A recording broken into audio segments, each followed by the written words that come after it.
Muy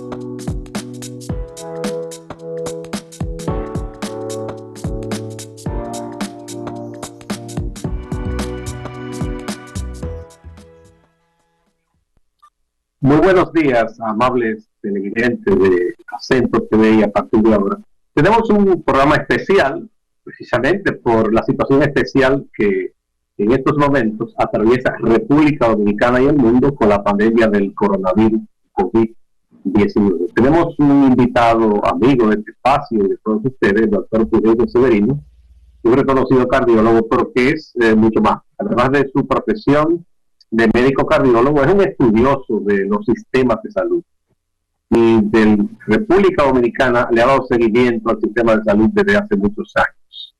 Vamos a ver los puntos de vista del doctor Severino sobre la situación nacional respecto al coronavirus, lo que ha estado haciendo el Estado Dominicano, lo que se puede hacer, la parte del sector privado, la parte de la ciudadanía. Muy buenos días, doctor Fulgencio Severino. Buenos días, Gustavo. Para mí un placer estar contigo y naturalmente a través de este programa, pues con la amiga y amigos de la audiencia dominicana. Bien. Bueno, la última vez que usted y yo conversamos, a partir de ahora, usted hacía unas advertencias respecto a que no se estaba abordando el problema como se debía, y que usted entendía que esto iba a ir con un crecimiento exponencial. Después de esa última conversación y a la luz de lo que ha venido ocurriendo y los datos que ha estado ofreciendo el Estado, ¿cómo piensa usted que está en estos momentos la situación del país respecto a esta pandemia? ¿Se han hecho las cosas bien y no las estamos haciendo bien? ¿O qué? Bueno, vamos a ver la realidad. Tenemos una tasa de crecimiento promedio de un 10%. Y esta tasa de crecimiento de un 10%, tú sabes que cuando hablamos, en principio, la tasa de crecimiento era de un 20% y nosotros habíamos previsto que ya para estos tiempos el número de casos sería mayor que lo que teníamos hoy. Sin embargo, esta tasa de crecimiento se ha visto afectada por el principal problema en términos del manejo de la enfermedad, que es la ausencia de prueba diagnóstica. Si te das cuenta, solo en los últimos 5 días se han estado manejando entre 400 y 800 pruebas adicionales. Es decir, que seguimos con una gran deficiencia y en el modelo dominicano de manejo de la epidemia, la falta de diagnóstico obstaculiza que las políticas sean mínimamente exitosas. No con ella sola se podrá controlar la epidemia, pero si ella lograra una reducción de acuerdo a todas las estimaciones y estudios de simulación y el estudio de lo que pasó en China que hemos hecho, se pudiera reducir entre un 20 y un 25%, tiene que ser con un grado de efectividad significativo. Es decir, ¿en qué consiste el principal manejo de la epidemia en la República Dominicana? Número 1, aislamiento parcial, porque sobresintió la suspensión de la escuela y algunos trabajos o algunas empresas cerraron, pero en República Dominicana, cuando tú dejas abiertos supermercados, bancos, colmados, pues eso prácticamente es una gran parte del país. Que el mayor empleador de la República Dominicana es el comercio. Y cuando eso se mantiene abierto, pues la mayoría, entonces se puede decir que en República Dominicana están funcionando. Entonces, eso por una parte, o sea que eso fue muy parcial, ese aislamiento social que en términos de política determinó el gobierno. Entonces, a eso se le agrega que las personas que acuden a estas empresas a buscar servicios lo hacen de manera contraria como debe ocurrir en las epidemias. Es decir, en los bancos tuve las grandes aglomeraciones afuera, tuve, por ejemplo, en los supermercados, en el grandes aglomeraciones, ve el tremendismo de la sociedad dominicana, como se expresan en muchos videos que se publican, haciendo celebraciones, que se ha puesto muy de manifiesto con el tema del toque de queda, y naturalmente la política del control de la epidemia del gobierno dominicano ha sido aislamiento de los casos diagnosticados. Pero si tú no tienes pruebas, la posibilidad de aislar es mínima. Es decir, doctor, para tú poder... Dos cosas. No, sí. Lo primero es que usted habla de crecimiento de 10%. ¿Es respecto a qué? ¿Es cada día 10%? ¿Respecto a qué? Cada día. Eso quiere decir que eso quiere decir que en este momento el nivel de duplicación, que cómo se mide, cada cuánto tiempo se duplican las cifras anteriores, se está duplicando cada 10 días. ¿Qué quiere decir? Que si ayer el gobierno publicó 2.926 pruebas, casi 3.000 para hacer un cálculo, en 10 días llegaría a 6.000. Luego en 10 días más llegaría a 12.000, en 10 días más llegaría a 24.000 y ya en 40 días estaríamos hablando de 50.000. Y en 50 días, que sería más o menos, estaríamos llegando a los casi 100.000 personas. Correcto. Lo otro es, como usted dice, que no ha bastado el alcance de la cuarentena dispuesta por el gobierno.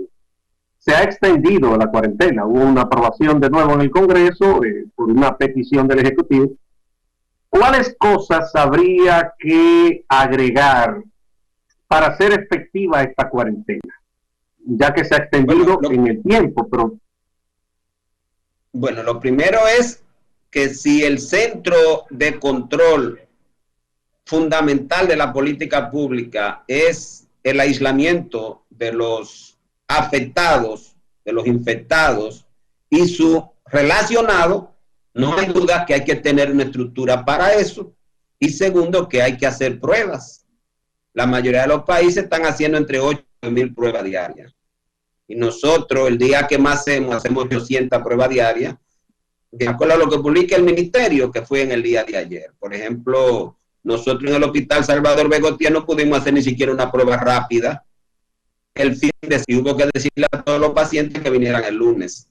Es decir, se dice que todos los políticos, porque todo esto se ha politizado mucho, están dando pruebas rápidas, que el gobierno de China le dio 16.000 pruebas rápidas. Cuando tú contabilizas entre las que supuestamente han ofrecido los candidatos, que estamos hablando de unas 65.000 o 70.000 pruebas, más las 16.000 que ofreció el gobierno de China, estamos hablando de más de 80.000 pruebas. Pero ¿dónde está la que compró el gobierno? O sea, ¿dónde está el presupuesto público dedicado a combatir la epidemia y que facilite que todas las personas que están contagiadas puedan ser diagnosticadas? Porque el proceso de aislamiento de ellos está íntimamente vinculado con esa posibilidad. El otro elemento es la monitorización de esa persona, que tiene que haber una estrategia de seguimiento que puede ser por teléfono con personas asignadas para eso.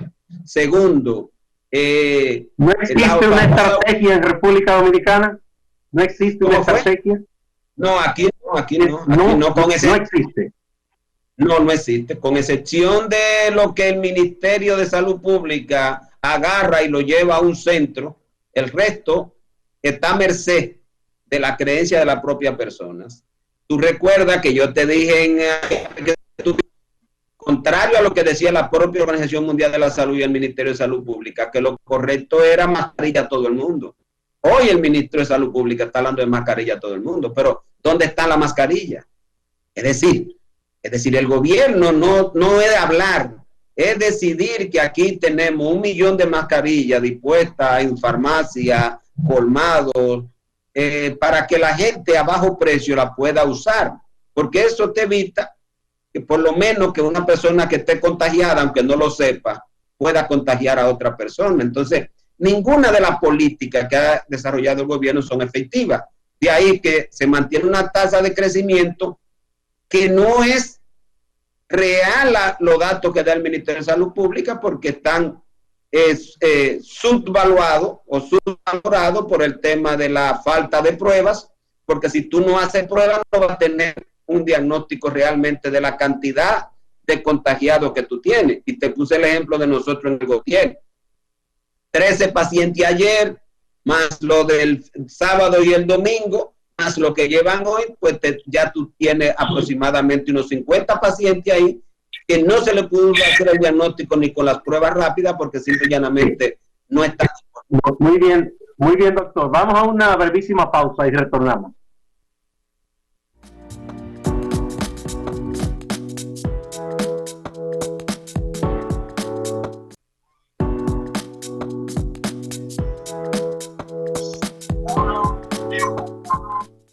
Continuamos con esta interesante conversación con el doctor Fulgencio Severino, reconocido cardiólogo, pero que además es una persona que se ha dedicado a estudiar el sistema de salud de República Dominicana y otros sistemas de salud. Doctor, entonces, no hemos estado haciendo las cosas bien, por lo que usted me explica. Aún estamos a tiempo en República Dominicana de revertir la situación que tenemos. Y si es así, ¿cuáles son los ejemplos de países que han hecho las cosas bien que nosotros podemos emular? Bueno, un elemento que hay que destacar y que no quiero pasar por alto es la alta tasa de mortalidad. Que aunque el Ministerio de Salud Pública dice que está íntimamente vinculado con la falta de pruebas para hacer los diagnósticos y por lo tanto la relación entre el número de fallecidos versus el número de contagiados o diagnosticados, siempre cuando no hay pruebas suficientes va a estar por encima de si tuviéramos más pruebas. Y yo quiero alertar que esas apreciaciones del ministro de Salud Pública no se corresponden con el comportamiento a nivel mundial y mucho menos de República Dominicana. Mientras más disponibilidad de pruebas tengamos, más diagnóstico vamos a hacer. Pero igual hay una gran cantidad de personas que están falleciendo que no son contabilizados, porque se ha asumido un esquema. Yo no estoy de acuerdo con que sea así. Cada país ha asumido un esquema diferente de cómo contabilizar los fallecidos por la epidemia. No predomina que solo se contabilizan aquellos que se le hacen pruebas.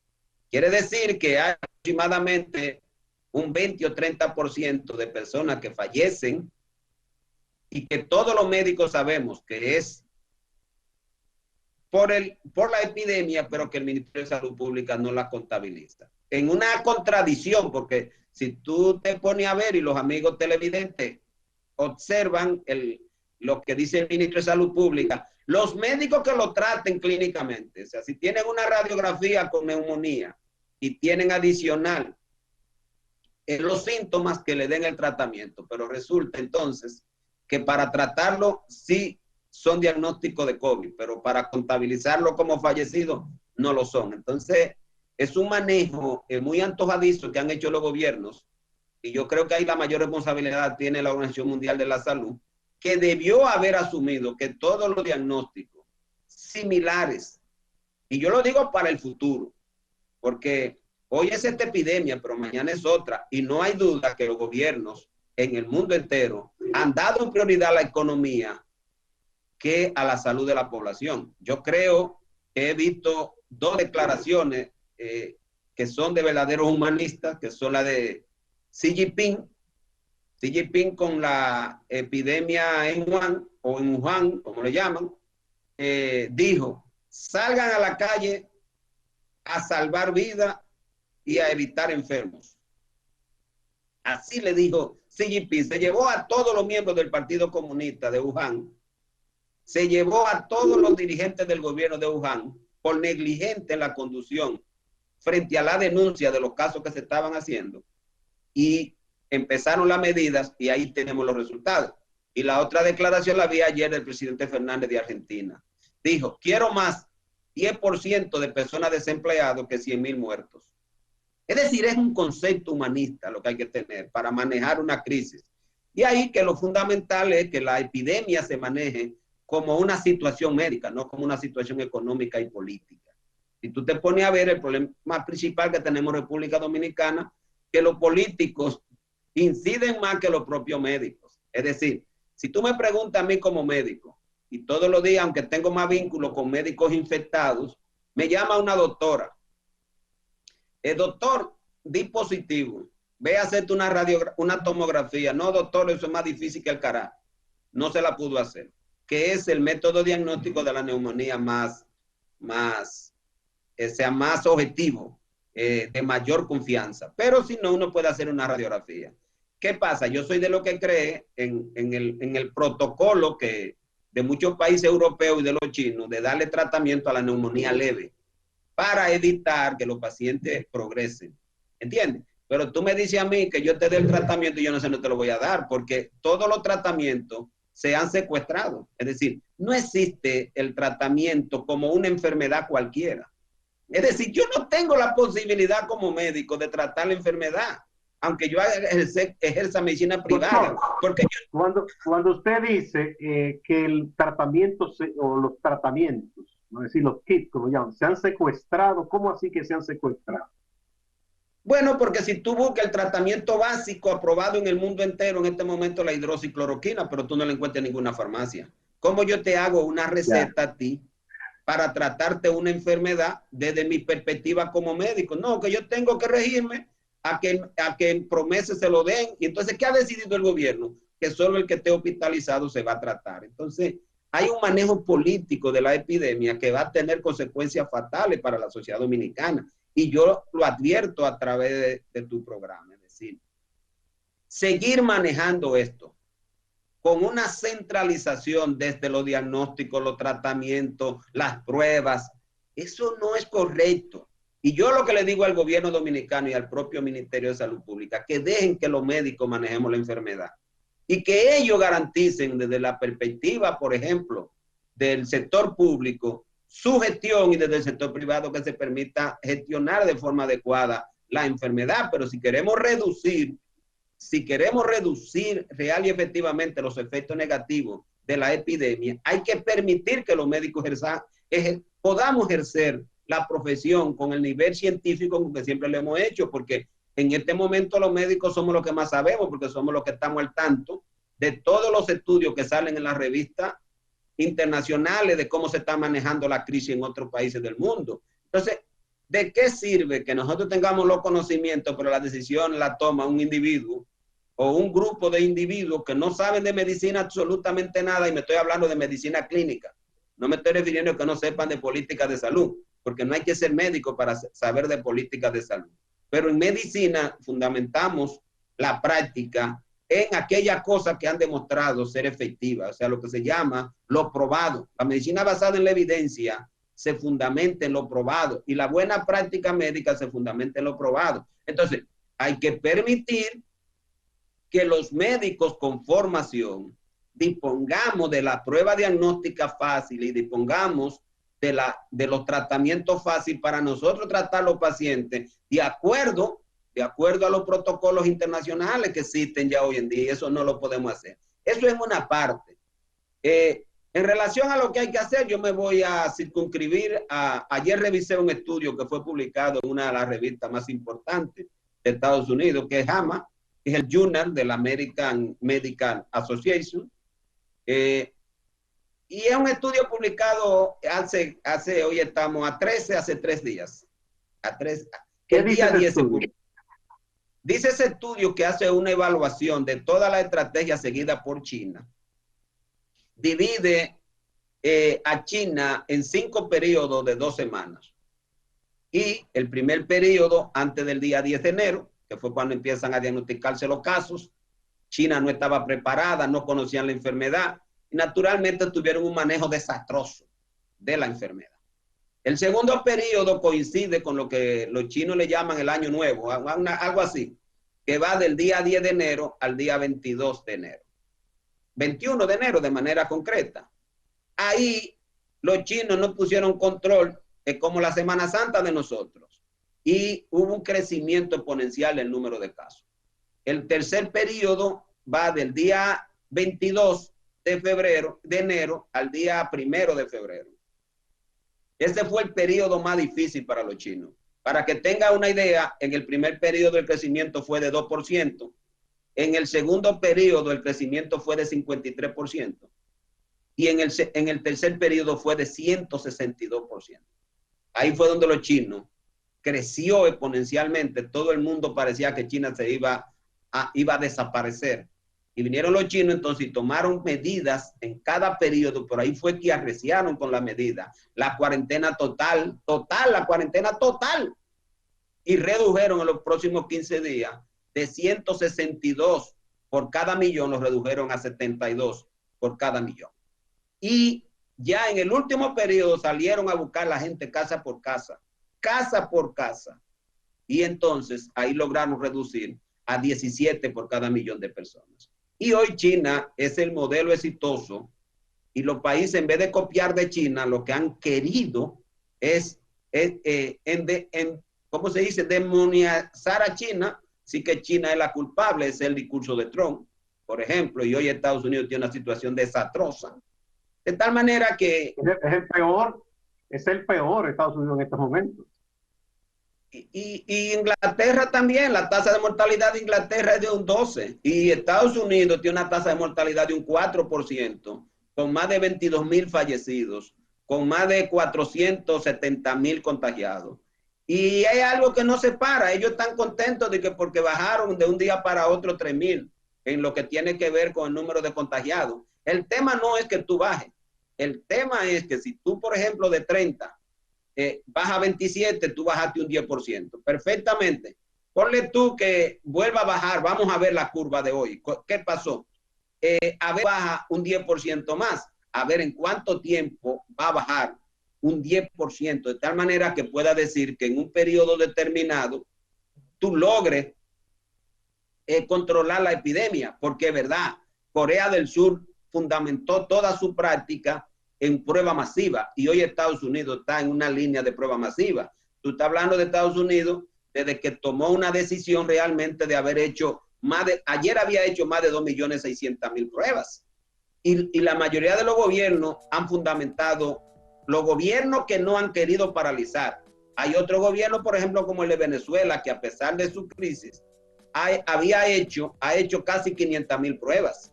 Y Rusia ha hecho más de 1,000,000 de pruebas para 10,000 personas. Aquí tú ves al ministro de Salud Pública diciendo cuántas de las pruebas que hicieron fueron positivas y cuántas fueron negativas. Mire, cuando usted fundamenta su práctica, su política pública en el diagnóstico de los infectados, la cantidad de pruebas es lo que dice de cuán verdadera es la política que usted está haciendo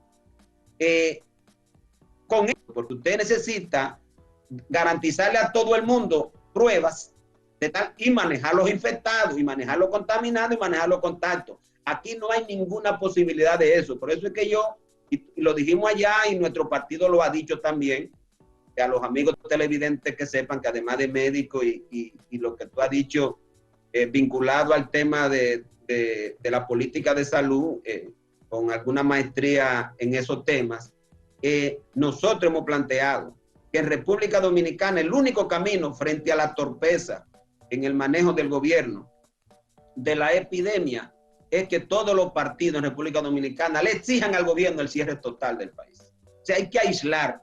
Vamos a hacer una pausa, doctor. Vamos a una pausa y volvemos. Y abonamos un poco más en esa parte ya las decisiones de políticas públicas y los posibles acuerdos, porque una sociedad también tiene que llegar a acuerdos cuando hay crisis como esta.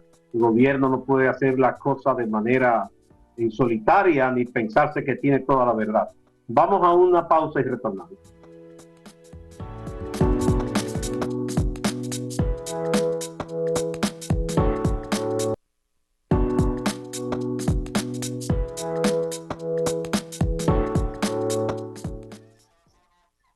Gracias por continuar a partir de ahora en esta situación especial debido a la cuarentena por el coronavirus. Doctor, estamos llegando al final, pero me gustaría que ya usted redondee eso que usted avanzó de la posibilidad de que el gobierno no piense que tiene la verdad absoluta en sus manos y diga, señores, vamos a sentarnos todos, los actores políticos, los diversos actores sociales y económicos, para echar a andar una estrategia que sea más efectiva que la que ahora se ha hecho por los resultados que hemos visto.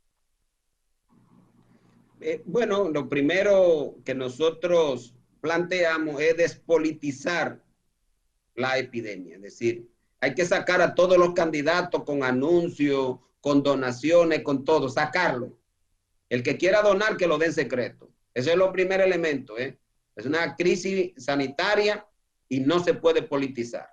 Entonces, alrededor de eso, entonces, el objetivo principal de la política es evitar los contagios, o sea, suprimir el contagio. Nosotros planteamos que haya un acuerdo nacional para aislar totalmente el país por 24 horas, por 14 días en principio, y después de los 14 días evaluar si se prolonga por 14 días más.